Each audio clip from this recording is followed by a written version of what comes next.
Boa noite. As consequências do aquecimento global podem ser irreversíveis se as medidas certas não forem tomadas a tempo.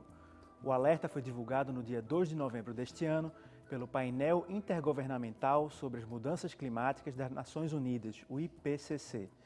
O relatório, elaborado por mais de 800 cientistas, sugere que os combustíveis renováveis passem de 30% para 80% da matriz energética até 2050 e que até 2100 seja suspenso o uso de combustíveis fósseis como carvão, petróleo e gás. Tudo isso para evitar que a temperatura do planeta suba mais de 2 graus centígrados acima do nível pré-industrial. As mudanças climáticas já afetam todo o planeta e não há dúvida de que a ação humana tem agravado esse problema. Como a mudança climática pode afetar nossas vidas? Como o Brasil tem atuado para reduzir seus efeitos? A crise climática está na pauta do Opinião Pernambuco de hoje. Nossos convidados são Heitor Scalambrini Costa, que é professor da Universidade Federal de Pernambuco, especialista em energia fotovoltaica, e está com a gente também Sérgio Xavier, que é ecologista. Você pode participar do Opinião Pernambuco pelas redes sociais Twitter e Facebook e também por e-mail. No Twitter, nosso contato é @opiniãope. No Facebook, nossa página é facebook.com/opiniãopernambuco. E o nosso e-mail é opiniãotvu@gmail.com. Este programa pode ser assistido também pela internet, no canal da TVU Recife, no site da Rede Nacional de Ensino e Pesquisa. O endereço é video.rnp.br. Você procura o menu do lado direito e lá vai ter a TVU Recife para assistir ao vivo. Boa noite, obrigado pela presença de vocês aqui no Opinião Pernambuco, mais uma vez, para a gente debater a questão ambiental. Queria começar falando sobre esse relatório bem assustador do IPCC que saiu no começo do mês, né? Que fala na necessidade de descarbonizar a nossa economia, né? De ampliar o uso de energias renováveis. Simultaneamente, é uma redução bem drástica no uso de energias de origem fóssil, né? Petróleo, gás, carvão. E eles falam que até 2050, como eu disse lá no começo, a gente tem que passar de 30% de energia renovável para 80%, isso no planeta todo. E que até 2100, quando acho que nós não vamos mais estar vivos, acabar com o uso da energia fóssil. Essa meta, na opinião de vocês, é possível de ser alcançada? E a gente está no caminho certo para conseguir reduzir, pelo menos fazer com que a mudança climática não seja tão violenta, tão impactante para as nossas vidas? Eu vou começar com o professor Heitor.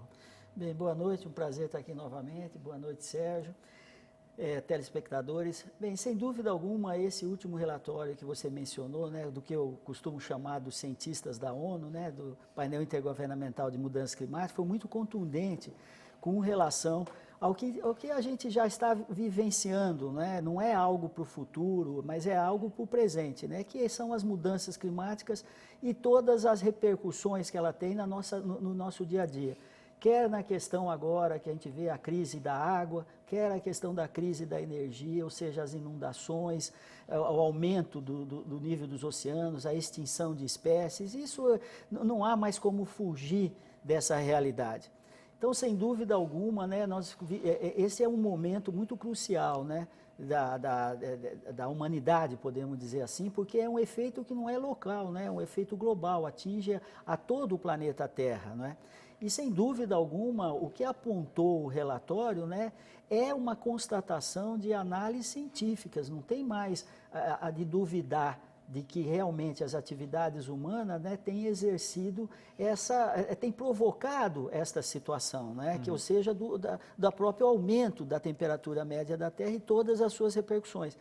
E quem é o maior causador, quem é o vilão dessa história, sem dúvida alguma, são a energia que nós consumimos, né? Como nós consumimos, como nós produzimos, ou seja, as nossas atividades, como a gente produz e como a gente consome. E a energia, ela constitui mais em torno de 70% das emissões dos chamados gases de efeito estufa, vem da energia, desde o momento da sua extração, do seu transporte, da sua conversão e do uso final.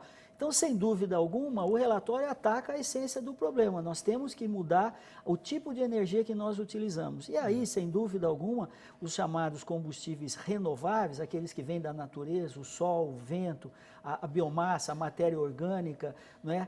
A água, se constituem naqueles menos sujos. A gente, né, há uma tentativa de simplificar um problema chamando energia limpa. Eu não acho um bom nome, porque nenhuma forma de energia, quando a gente transforma em outra, ela é limpa. Não é? Eu considero a menos suja. Então, sem dúvida alguma, o relatório ele ataca esse problema. E é plenamente possível, estudos têm demonstrado de várias instituições, que é possível sim nós transformarmos as energias que nós usamos hoje, os combustíveis fósseis, o petróleo e seus derivados, o carvão mineral, o gás natural e os minérios radioativos, né? E a gente ir transformando, ter essa transição para uma era sem combustíveis fósseis, como você chamou, uma era de descarbonificação. Obviamente, o petróleo ainda ele vai perdurar. Ninguém aqui propõe que de uma hora para outra vamos abandonar ou vamos deixar de utilizar o petróleo e os seus derivados. Mas é necessário, mais do que necessário, que nós começamos a pensar nisso. E isso é um grande problema para o Brasil, né? Que estamos aí discutindo a questão do pré-sal. Né? A gente chega lá. Sérgio, qual é a tua opinião? Você também é otimista em relação a isso? Acha que essas metas são possíveis de ser alcançadas até 2050, mudar a proporção da energia renovável e até 2100 acabar com o uso das fontes de energia de origem fóssil? Bom, com certeza temos que conseguir isso, porque os cientistas mostram que se nós não conseguirmos, a humanidade fica numa situação de uma grande interrogação sobre o futuro. Nós já tivemos pequenas amostras do que pode acontecer, né? Grandes eventos climáticos muito extremos em vários lugares do planeta, com a temperatura ainda em torno de 1 grau, além da temperatura pré-industrial. Imagina se passar de 2 graus. Então, realmente há uma preocupação, é uma meta muito ousada, mas é uma questão de escolha. É possível a economia crescer, a economia gerar emprego, renda, escolhendo produtos, serviços que sejam sustentáveis. Então, da mesma maneira que se gera energia com combustível fóssil e a economia funciona em torno desse combustível, a economia pode também funcionar em torno de hidrogênio, em torno de energia solar, energia eólica, da biomassa, dos ciclos da biomassa, a energia da maré, enfim, várias fontes que podem ser produzidas e de uma forma diferente. Hoje o mundo concentra a produção de energia. No futuro imediato, essa geração vai ser distribuída. Então, você vai ter pequenas gerações espalhadas pelo mundo. Na sua casa, você pode ter, o professor Heitor, inclusive, usa na casa dele energia solar, não é? E tem um bom resultado. Inclusive, quando gera mais do que ele precisa, ele pode injetar na rede e vender essa energia e compensar, né, quando precisa receber a energia da concessionária. Então, há essa possibilidade. O desafio hoje é desaquecer o planeta e aquecer a economia, porque ainda tem muita gente fora do mercado de trabalho, tem muita exclusão no mundo, bilhões de pessoas ainda não têm mínimas condições de vida. Então, o desafio não é só climático, é também um desafio de ordem humana, de você reduzir as desigualdades, exatamente, reduzir desigualdades, incluir pessoas que hoje não têm acesso nem à água, imagina a energia. 3 bilhões de pessoas no mundo ainda usam carvão e lenha para se aquecer ou fazer comida, né, para cozinhar. E isso precisa ser resolvido, porque essas pessoas muitas vezes usam esses combustíveis de matas que estão sendo devastadas, sem nenhum controle, e nós precisamos reflorestar o planeta. Agora, tem muita oportunidade nisso, e o Brasil pode ser uma liderança importante nessa nova economia do baixo carbono. Quais seriam os entraves para que a gente consiga fazer essa mudança propriamente dita? Uma coisa que me vem à cabeça sempre é o tamanho da economia em torno do petróleo, né? Basta dizer que a maior empresa do Brasil é uma empresa de petróleo, que o setor do petróleo é um setor gigante na economia mundial e que tem um poder de lobby, um poder de influência muito grande, né? Quais são, na ótica de vocês, os principais entraves a essa mudança na economia do mundo, a esse caminho rumo a uma economia menos dependente dos combustíveis fósseis? Praticamente a sua pergunta foi a resposta, né? Porque sem dúvida alguma hoje a indústria petrolífera é muito aliada à indústria automobilística, né, mundial aí, realmente tem um poder enorme, né? E o que a gente verifica é que é muito subsidiada pelos estados, né? Ou seja, se a gente for ver o planejamento brasileiro no sentido dos investimentos nos próximos anos na área de petróleo e gás, eles chegam a ser 10 a 15 vezes maiores do que para as energias renováveis. E isso acontece não só no Brasil, em outras partes do mundo. Então, é uma fonte energética ainda muito subsidiada pelos governos, não é? Pelos estados. Então, isso mostra exatamente o que você falou, né? O lobby, a força que tem essa indústria perante. Então, isso vai ser a primeira coisa. E isso, nesses acordos internacionais, vão ter que ser decididos, né? Porque, por mais que nós, enquanto cidadãos, cumprimos aí algumas questões em relação à economia de energia, a usar equipamentos eficientes e tal, mas ainda os estados têm um papel fundamental nisso, né? E aí fica muito claro, né, as prioridades que são adotadas. Então, você pode ter um discurso, mas uma prática completamente diferente. Então, por exemplo, se você for ver o nível de investimento hoje que se faz na questão da energia no país, você vê que praticamente 80% a 90% está destinado a petróleo e gás, e uma parte desses 80% a 90% também é importante para as hidroelétricas, para grandes hidroelétricas, né, na região amazônica, e lá uns 10% tal, dos recursos para as fontes renováveis de energia. Então, essa lógica temos que mudar.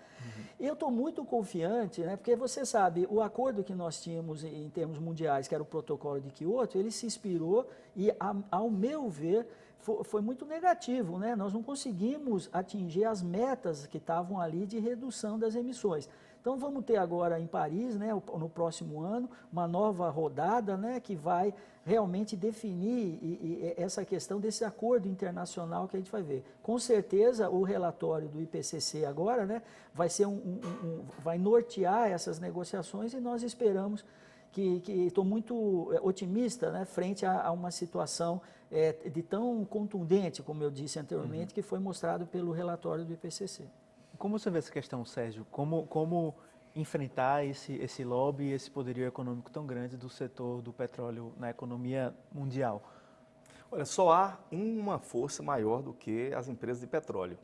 São os consumidores do mundo inteiro, né? É o povo do mundo, é o consumidor que compra carro, a gasolina, que usa equipamentos que geram as emissões. Então, se houver uma grande movimentação, e está havendo já, no planeta da sociedade, com certeza as empresas vão se adaptar rapidamente a essas novas situações. É claro que a empresa que está ganhando muito com esse modelo tem dificuldade de rever. Os países produtores de petróleo, lá do Oriente Médio, inclusive, estão colocando já no documento da ONU, nos documentos de negociação, cláusulas que exigem compensações para a redução, né, da produção de petróleo, do uso intensivo de petróleo. O petróleo tende a cair de preço e por isso é importante a gente discutir a Petrobras. A Petrobras hoje já está numa situação muito delicada por má gestão, por corrupção, por uma série de problemas que o Brasil inteiro acompanha. E é importante também ter um pensamento estratégico, uma visão estratégica sobre o futuro, porque se você vai gastar muito dinheiro explorando o pré-sal, que é caro, com a perspectiva do preço do petróleo cair no mercado planetário, então você pode ter um prejuízo muito grande e a empresa entrar num colapso. Por isso que a Petrobras precisa ser uma empresa de energia, não apenas uma empresa de petróleo, precisa ser uma empresa que vai explorar outras possibilidades, uma empresa de alta tecnologia, com gente altamente qualificada, com quadro dos melhores do mundo, são técnicos muito especializados. Portanto, é uma empresa que pode ser uma empresa líder no mercado de energia, buscando as fontes renováveis. E o petróleo, com certeza, como o professor Heitor falou, vai continuar sendo importante, porque o petróleo tem muitas aplicações além dos combustíveis, né? Todos sabem da quantidade de materiais do dia a dia, né, que são usados a partir do petróleo. Portanto, é uma discussão que passa pela economia. A questão ambiental hoje depende de decisões econômicas e é isso que o mundo precisa discutir. O Brasil pode, mais uma vez, ser uma liderança, ser vanguarda nesse processo, apontando para o futuro, vendo, né, o que o painel da ONU determinou, que é até 2050, reduzir 70% das emissões de gases de efeito estufa. Nesse sentido, você falou, por exemplo, que as empresas são muito grandes, mas os consumidores são maiores do que elas, porque são eles que sustentam, vamos dizer assim, que bancam os produtos dessas empresas. A gente teve há um mês atrás, ou pouco mais, no mundo todo, as marchas do clima, né? Que foi uma coisa que eu nunca tinha visto. Eu já vi muito protesto em relação à política, em relação à economia, ao desemprego, a isso ou aquilo, mas um protesto global em relação às mudanças climáticas, pedindo que os governantes, que os tomadores de decisões se posicionem e façam a coisa certa em relação a isso, me parece que é um movimento que está crescendo e que tem muita força, né? Como é que você vê essa mudança e essa pressão vinda de uma opinião pública internacional? Pois é, nós vamos ter agora em São Paulo isso. São Paulo, nesse momento, está realmente praticamente em colapso de fornecimento de água. Os reservatórios que atendem a região metropolitana estão com cerca de 3%, 4%, e se não chover até dezembro, esse quadro vai ficar totalmente dramático, né? Já está dramático, vai piorar. E com certeza você vai ter passeatas em São Paulo por conta de água. Né? Nós já temos no Nordeste secas que se perpetuam, que são cíclicas, mas é diferente, é uma manifestação em cidades pequenas do Nordeste, em cidades do interior, onde as pessoas não estão muito mobilizadas, onde não tem a mídia ali presente. E agora a gente vai ter na Avenida Paulista... O epicentro do Brasil, né? Uma passeata em relação à questão climática. Isso e é importante lembrar para o telespectador que está faltando água em São Paulo por conta de desmatamento na Amazônia. A água que chega no sul e no sudeste, ela vem pelo ar, são os rios aéreos produzidos, né, na floresta amazônica, que é o maior produtor de água do planeta. Essa água é levada, enfim, pelas nuvens e chove lá nesses reservatórios. Como houve muito desmatamento e outras desorganizações aí, outras degradações da natureza, esse clima está ficando totalmente confuso. E não tem quem consiga controlar isso. Por isso que é importante evitar, é importante fazer a prevenção e é muito mais barato fazer a prevenção do que consertar depois. Eu vou passar essa pergunta para o professor Heitor, mas só depois do nosso primeiro intervalo. E aí eu vou chamar o público a participar do programa pelas redes sociais, Twitter ou Facebook e também por e-mail, que é opiniãotvu@gmail.com. A gente volta em 2 minutos.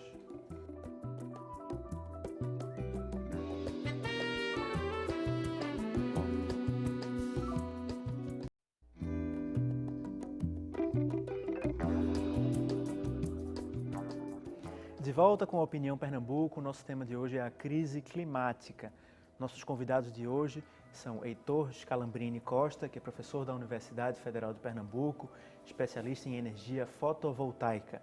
Está com a gente também Sérgio Xavier, que é ecologista, e completa o nosso debate de hoje a professora Josicleda Galvíncio, que é professora de Ciências Geográficas da Universidade Federal de Pernambuco também. Você pode participar do Opinião Pernambuco pelas redes sociais Twitter e Facebook, e também por e-mail. No Twitter é @opiniãope, no Facebook é facebook.com/opiniãopernambuco e o nosso e-mail é opiniãotvu@gmail.com. Bem, no bloco anterior eu fiz a pergunta para Sérgio e fiquei de fazer a pergunta para o professor Heitor também sobre essas marchas do clima que têm acontecido no mundo e sobre uma expectativa minha, particularmente, de que isso tenha sido uma virada numa pressão maior da opinião pública mundial em relação a que os governantes, as empresas e as pessoas que tomam decisões possam mudar essa perspectiva e pressionar as pessoas para que a gente tenha realmente um mundo engajado em reduzir os impactos dessa mudança climática.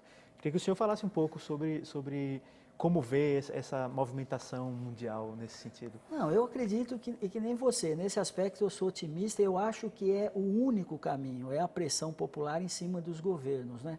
E realmente o que a gente viu aí, né, a quantidade de pessoas nos diferentes países aí em relação a isso vai com certeza, né, modificar e eu espero que drasticamente, né, essas negociações que vão começar a ocorrer já agora em dezembro no Peru, não é, que é em Lima, que é o início aí da COP, e lá também em Paris, né? Então eu também tenho otimismo, eu acho que esse é o único caminho, são as pressões em cima dos governos, porque esperarmos que os governos hoje tomem as suas decisões aí, né, sem essa pressão popular, eu ficaria pessimista, né, porque as decisões que têm que ser tomadas são decisões da maior importância, né, para que, como o Sérgio mesmo colocou, né, o que está em jogo, sem dúvida alguma, sem nenhum tipo de chantagem, é a sobrevivência de como nós somos hoje, né, em cima nesse planeta, né? Então é muito importante isso. Quero colocar a professora Josicleda na nossa conversa. Eu comecei perguntando a professor Heitor e também a Sérgio sobre esse relatório recente do IPCC, né, que é bem assustador, né, e fala que até 2050 a gente tem que ampliar de 30% para 80% o uso de energia renovável e até 2100 parar de usar a energia de origem fóssil, que é a principal causadora desse problema do aquecimento global. E aí eu perguntei ao professor Heitor e a Sérgio sobre se eles viam isso como uma possibilidade, que a gente tem jeito de cumprir isso que o IPCC diz. Eu queria ouvir a sua opinião.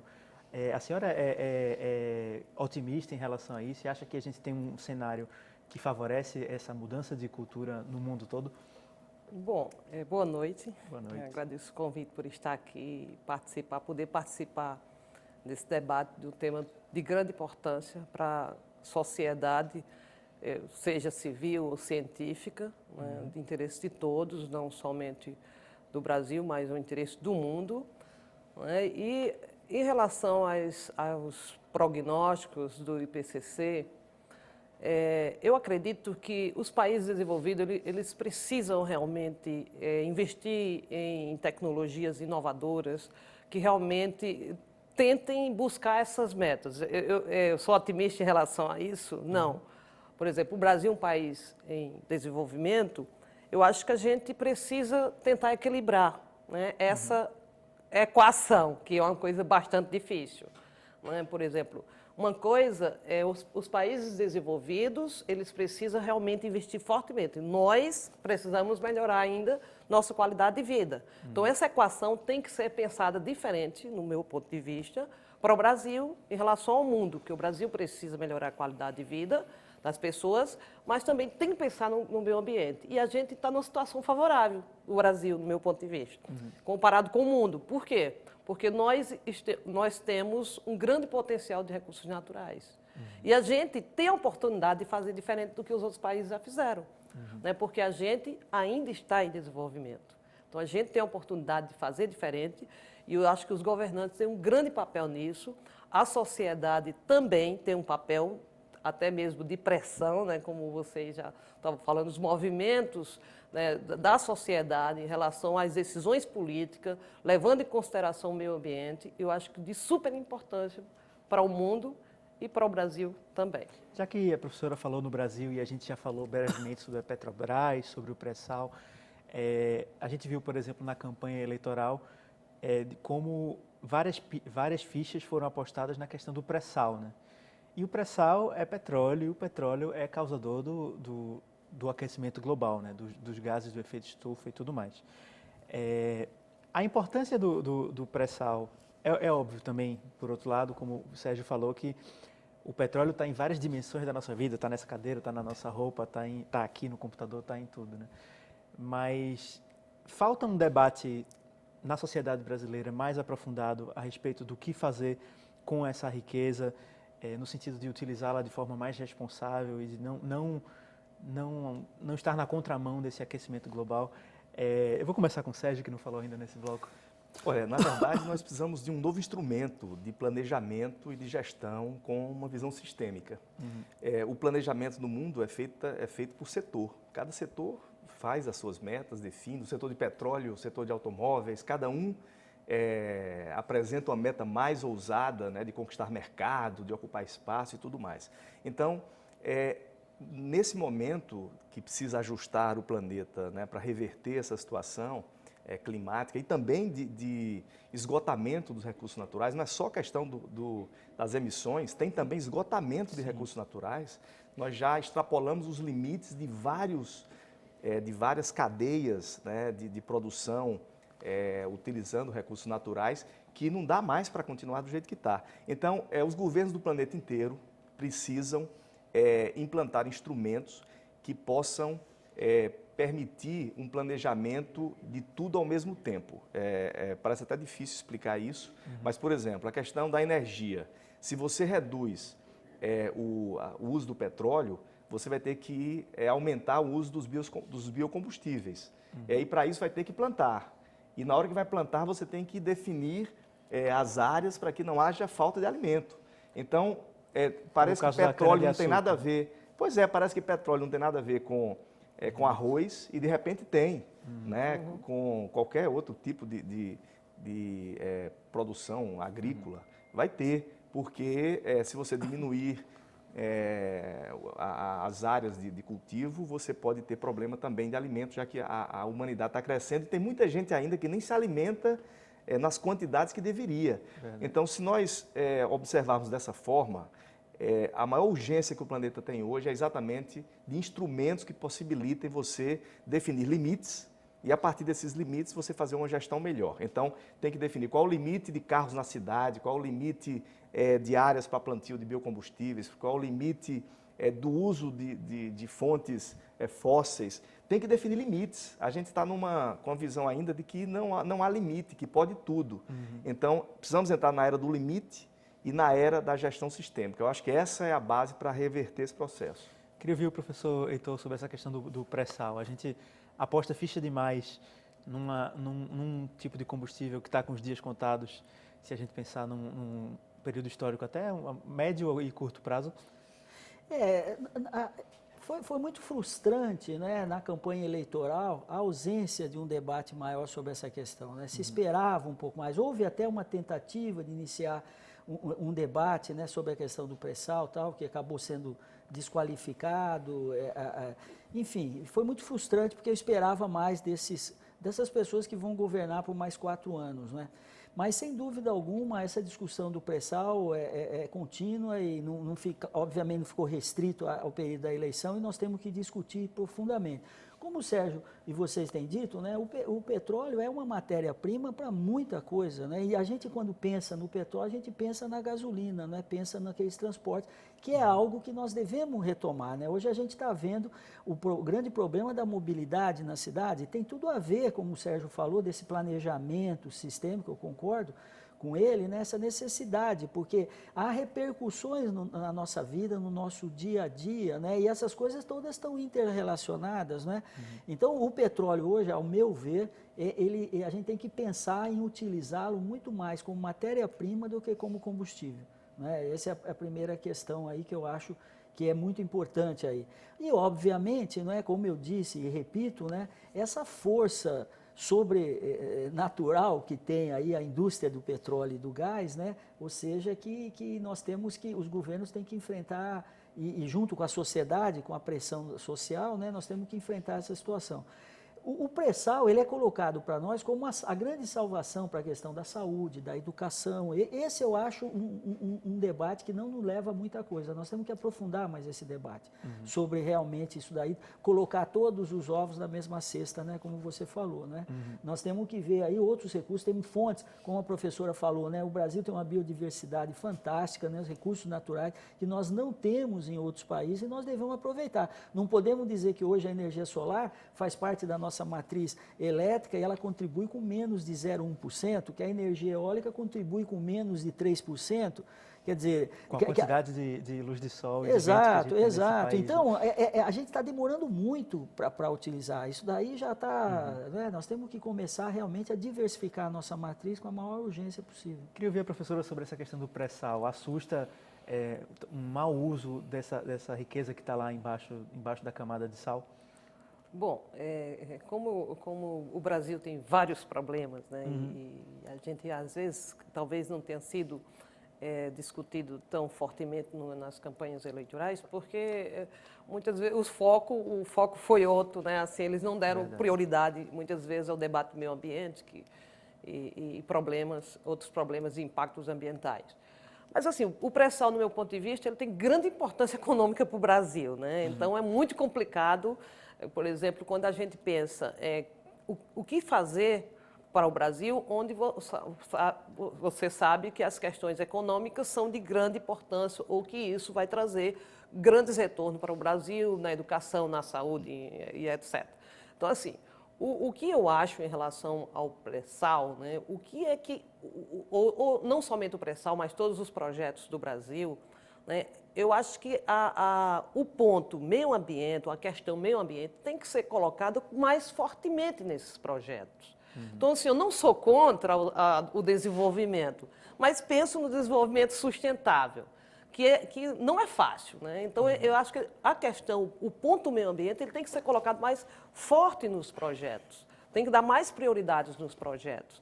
E em relação a isso, por exemplo, quando eu falo em desenvolvimento sustentável, eu acho que são os pontos, os objetivos do desenvolvimento sustentável, eles vão de encontro ao de mudanças climáticas. Então, quando a gente pensa no desenvolvimento sustentável, a gente está contribuindo fortemente para amenizar, por exemplo, o aquecimento global ou os impactos das ações antrópicas sobre o clima. Então, quando eu penso no desenvolvimento sustentável, eu também estou pensando em relação às questões das mudanças climáticas. O ex-vice-presidente norte-americano Al Gore, que é uma liderança mundial nesse debate sobre o aquecimento global, ele deu uma entrevista recentemente à imprensa brasileira, Folha de São Paulo e outros meios, e ele disse que o Brasil pode ter um papel crucial nessa crise climática, né?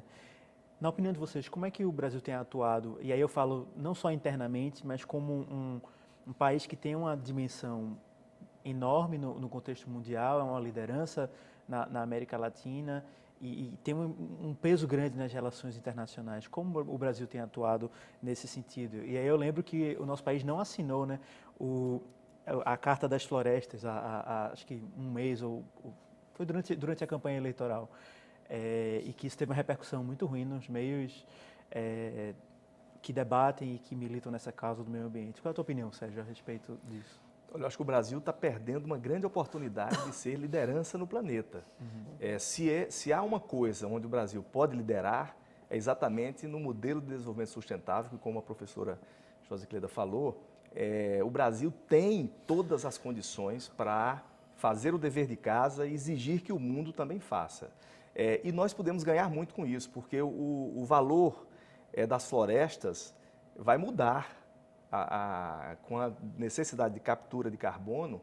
Quem tem floresta tem ativos, né? Além disso, você tem a biodiversidade, que muita coisa não foi estudada ainda, e você pode gerar dali 1000 produtos que ninguém nem sabe o valor, a importância, porque não houve pesquisa. A caatinga, por exemplo, é um dos nossos biomas menos estudados, né? E certamente tem ali vários produtos, né, várias espécies de plantas, enfim, que pode ser alternativa para muita coisa no novo mercado da biotecnologia, do futuro, e nós estamos queimando, né? Então, eu acho que o Brasil perdeu a oportunidade, a presidente Dilma não aproveitou os espaços que o Brasil tem no cenário internacional. Não assinar essa Carta das Florestas foi um erro inacreditável, porque o Brasil, como tem muita floresta, e agora nós estamos com a política, inclusive com o CAR, né, o Cadastro Ambiental Rural, de recuperar as APPs, enfim, toda aquela legislação do Código Florestal que exige que os pequenos produtores e grandes produtores recuperem suas matas. Isso vai gerar um mercado de carbono, um mercado que pode ser muito vantajoso para a economia do Brasil. Então, eu acho que o Brasil pode sim aproveitar muito mais, não só nessa área de florestas, mas também no setor de tecnologia, de energia e de biocombustível. Eu vou passar a pergunta para o professor Heitor e para a professora Josicleda também, mas só no nosso último bloco, porque eu tenho que fazer um intervalo agora. E aí eu aproveito para chamar o público a participar do programa pelas redes sociais ou também por e-mail, que é opiniãotvu@gmail.com. A gente volta em 2 minutos.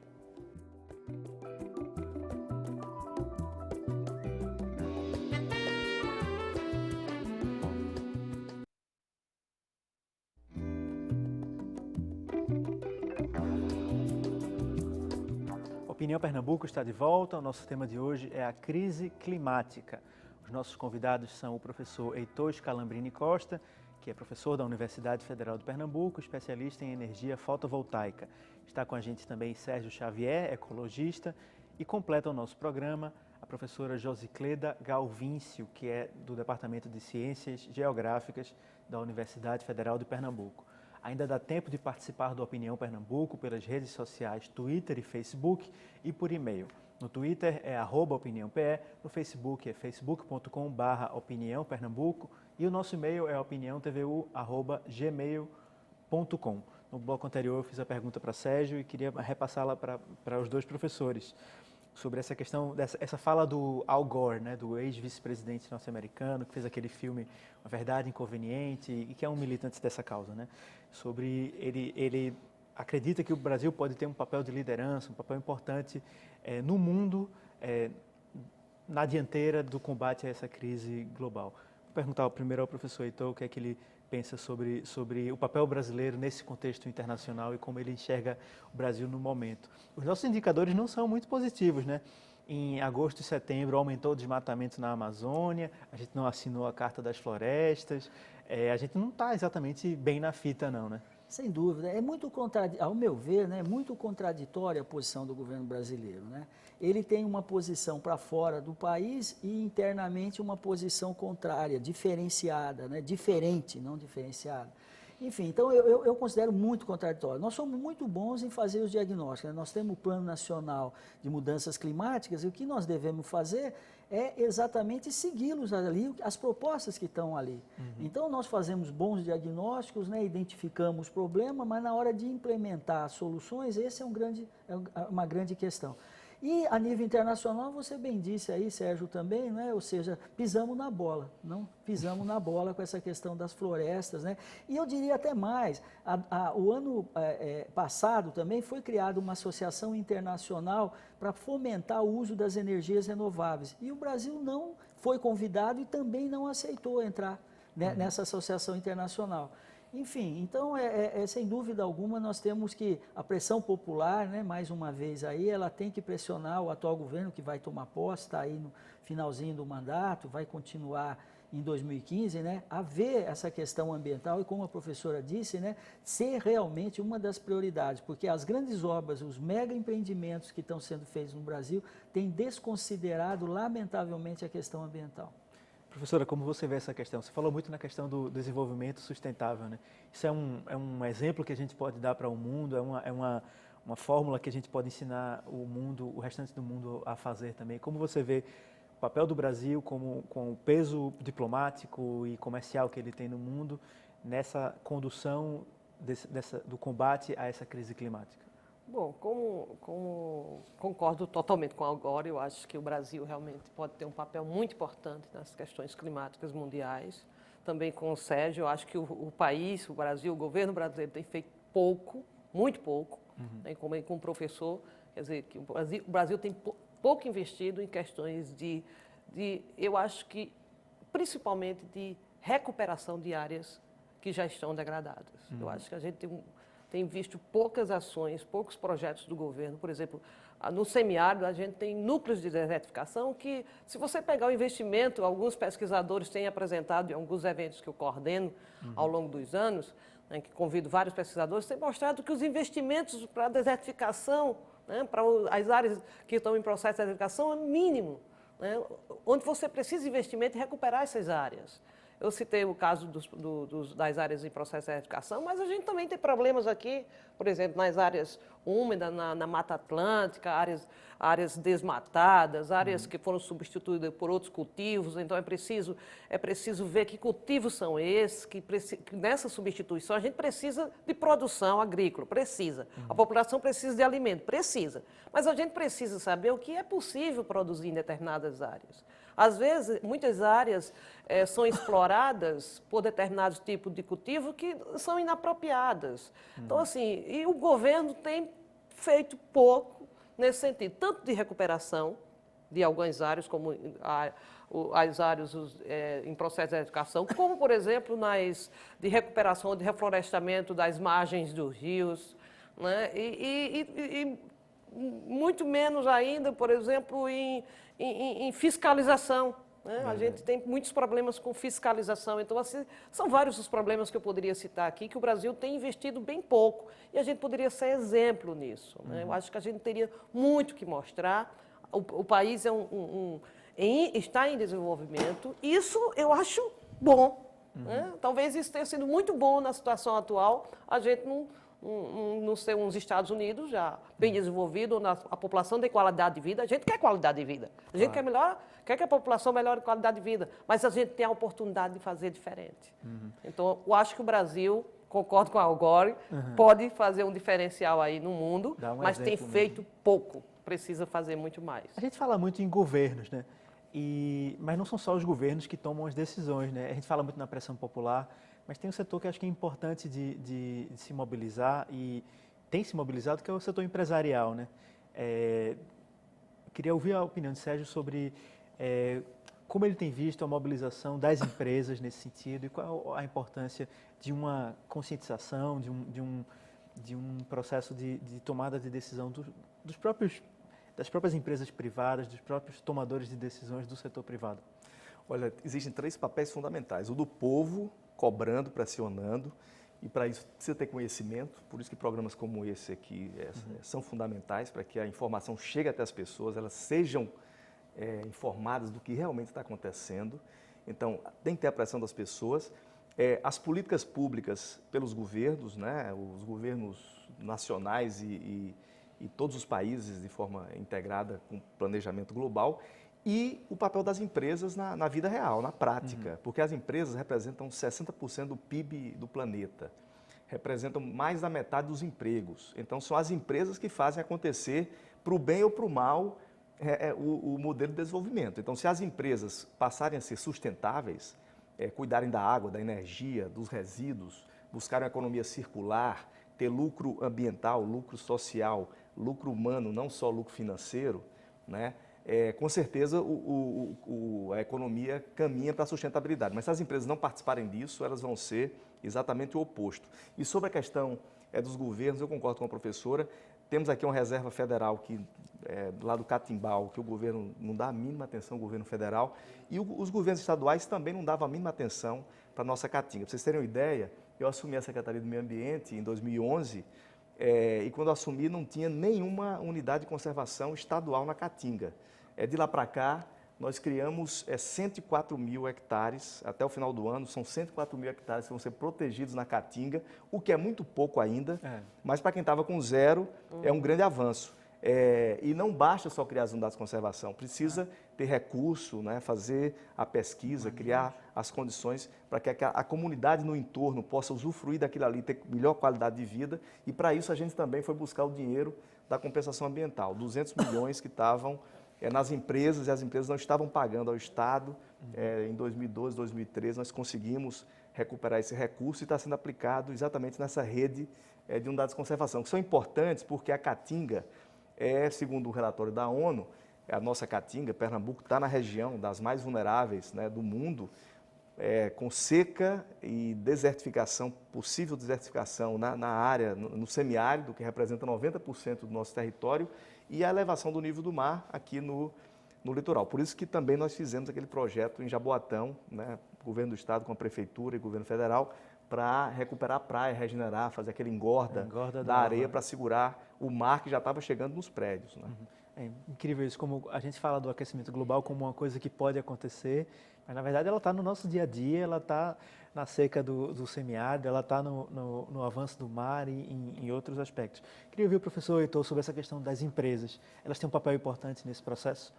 Sem dúvida alguma, mas infelizmente está muitas coisas que poderiam ser feitas não estão sendo feitas. Em particular, aqui na questão do complexo de Suape, né, você vê a participação de muitas transnacionais, empresas, né, que acabam praticando a dupla ética.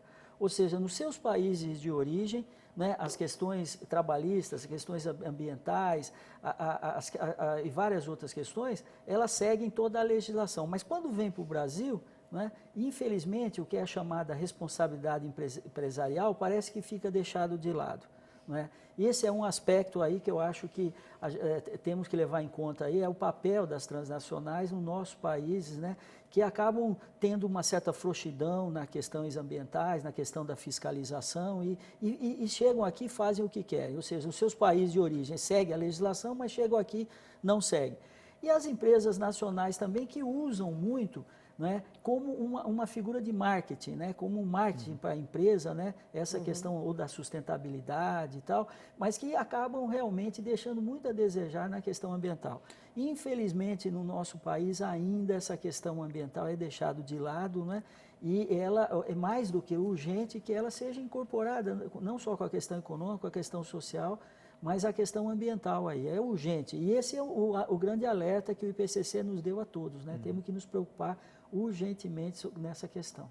Professora, como você vê essa questão do engajamento das empresas nessa questão do combate a essa crise climática? Bom, como o Sérgio, o professor, já falou, né, as empresas realmente têm feito bem pouco. Eu acho que, claro que são empresas privadas, mas tem muito do governo, né? O governo precisa exigir, ter algumas exigências em relação a essas empresas.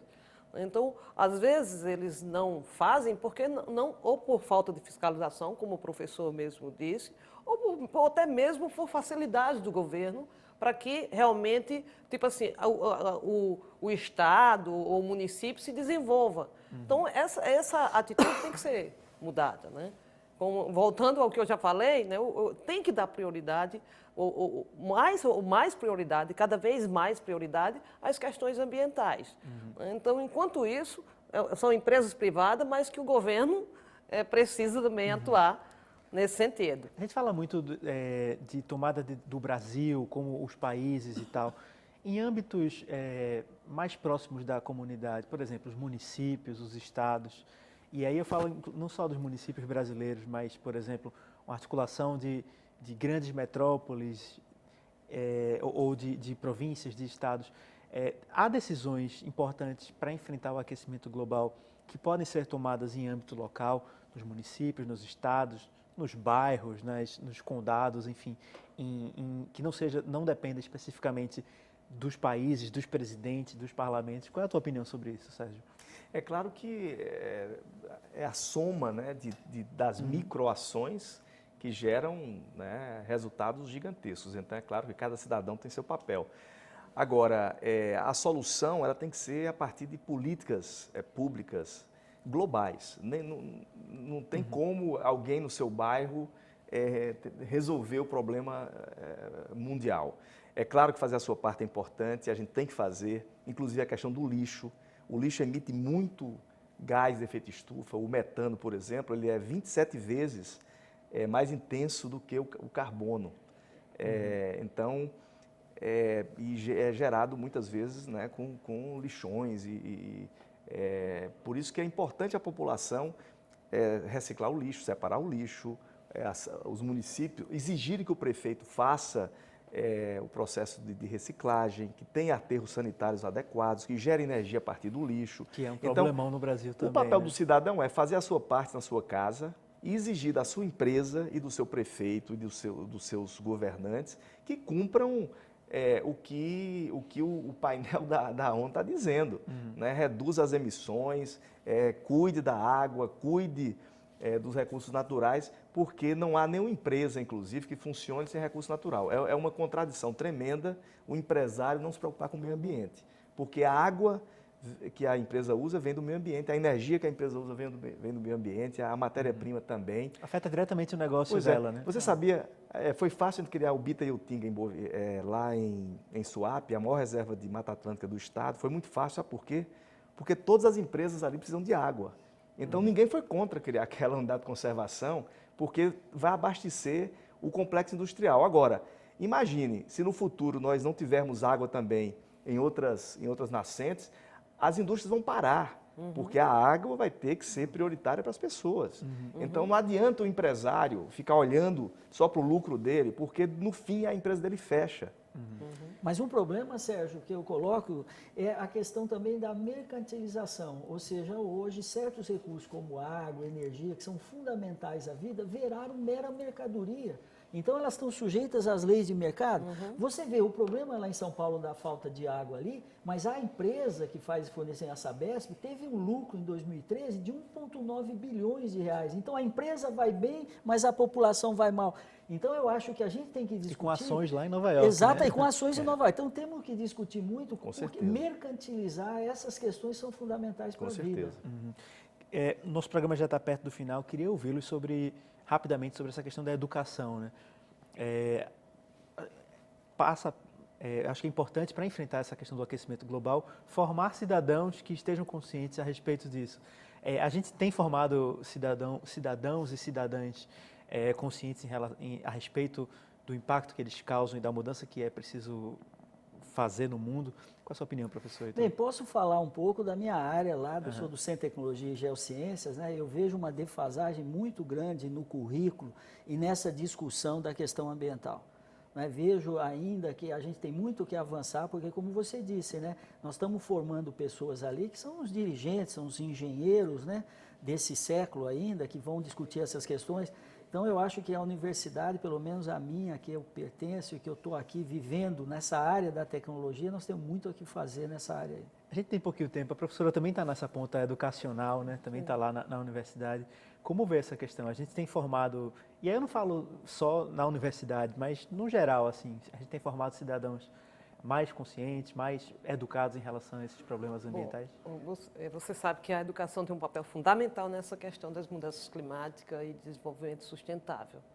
Eu acho que, por exemplo, como foi falado aqui, né, muito da população, de uma forma geral, né, desconhece o problema. Então, não reivindica do governo porque desconhece. Então, às vezes, não é nem pauta na época eleitoral, porque a população não é interesse da população ouvir aquilo, porque a população não tem conhecimento da importância de se preservar o meio ambiente. Né? Então, assim, e nesse sentido, isso reflete a falta de formação em todos os graus.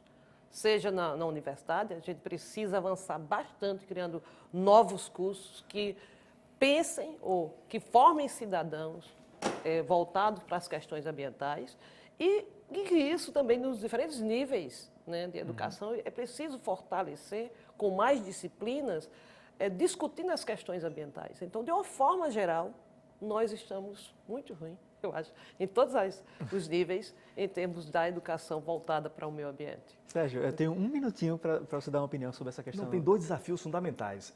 O que a professora falou é um deles. Você precisa formar técnicos também. Para transformar essa economia, que não é sustentável, na economia sustentável, tem que ter engenheiro com visão de sustentabilidade, tem que ter professores com percepção de sustentabilidade, jornalistas, todo mundo. Então, o currículo tem que ser reformulado. E há também uma crise, que é uma crise de percepção. As pessoas não estão percebendo. São Paulo está faltando água e muitas vezes as pessoas não percebem que aquilo ali é uma questão ambiental. Acham que é culpa do governo. Né? Então, essa questão também é fundamental. A cultura, o comportamento, a percepção, né, os valores. A gente precisa começar uma nova fase de valorizar mais essas coisas básicas e ver que o importante não é ter um carrão, é você ter uma vida mais saudável, uma cidade mais equilibrada. E deixar o planeta para as próximas gerações também, né? A gente não pode consumir ele todo. Gente, muito obrigado pelo debate, muito obrigado pela participação, muito obrigado por assistir. O Opinião Pernambuco termina aqui. Boa noite e até o próximo programa.